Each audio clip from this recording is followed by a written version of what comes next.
voulez, mais même un club de boulistes devrait s'engager à ce que ce soit républicain. Ça voudrait dire qu'on ne pourrait pas, dans le club de boulistes, sortir tel parce qu'il n'est pas de telle religion, telle couleur, telle origine.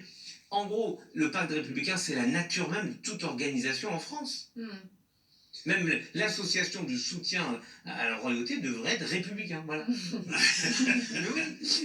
La Révolution française a essayé de faire ça. C'est ça. Comment vous jugez la situation sociale et psychologique créée par le Covid? Un an après, on est un an après le début de cette pandémie. Est-ce que vous sentez quelque chose dans la société qui est... Une grande... je ne peux pas dire le mot angoisse, mais c'est la réalité. En fait, une incapacité à se projeter dans le futur. Moi, je vois les jeunes mariés qui n'osent pas prendre une date. Parce que prendre une date, c'est prendre le risque de devoir annuler quelque temps avant. Parce que c'est le risque de ne pas pouvoir voyager. C'est le risque de ne pas savoir comment ça va se passer. Est-ce qu'on a envie de se marier avec un masque ou pas? Mais c'est aussi une angoisse que je connais parce qu'elle est décrite dans la Bible de manière bouleversante. À la fin du Deutéronome, il est dit « Le matin, tu te diras qui me donnera un soir, et le soir qui me donnera un matin. » La pire des situations humaines, c'est qu'on n'a pas la capacité de se projeter dans le futur. Et je crois que ce Covid a eu cette capacité de nous enfermer dans l'instant.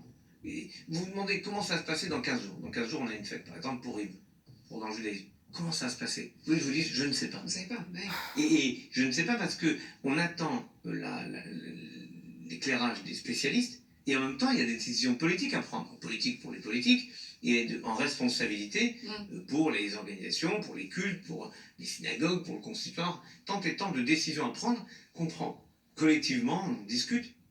Mais la réalité, c'est quelle capacité de projection nous avons. Et je crois que la force, c'est d'être capable, malgré tout, d'espérer et de croire. Je crois beaucoup que Tristan Bernard, qui avait dit, lorsqu'il est arrêté par la Gestapo, il dit, jusqu'à maintenant, il dit à sa famille, jusqu'à maintenant, nous vivions dans la crainte, maintenant, nous vivons dans l'espérance.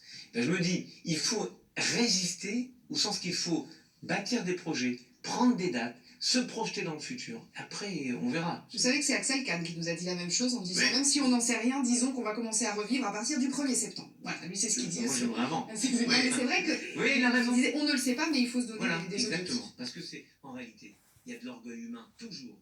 Covid ou pas Covid, il y a de l'orgueil humain à dire demain. Qu'est-ce qu'on en sait, ce qu'on fera dans la vie? Je peux vous le dire, parce que je l'expérimente en ce moment. Je peux vous dire que c'est pas parce que vous êtes en train de courir, d'être tranquille, que vous ne pouvez pas être saisi par n'importe quoi. C'est compliqué de se faire le moment présent. Il faut avancer. Vous êtes jaloux de ce qui se passe en Israël sur la question de la pandémie, sur le traitement vaccinal?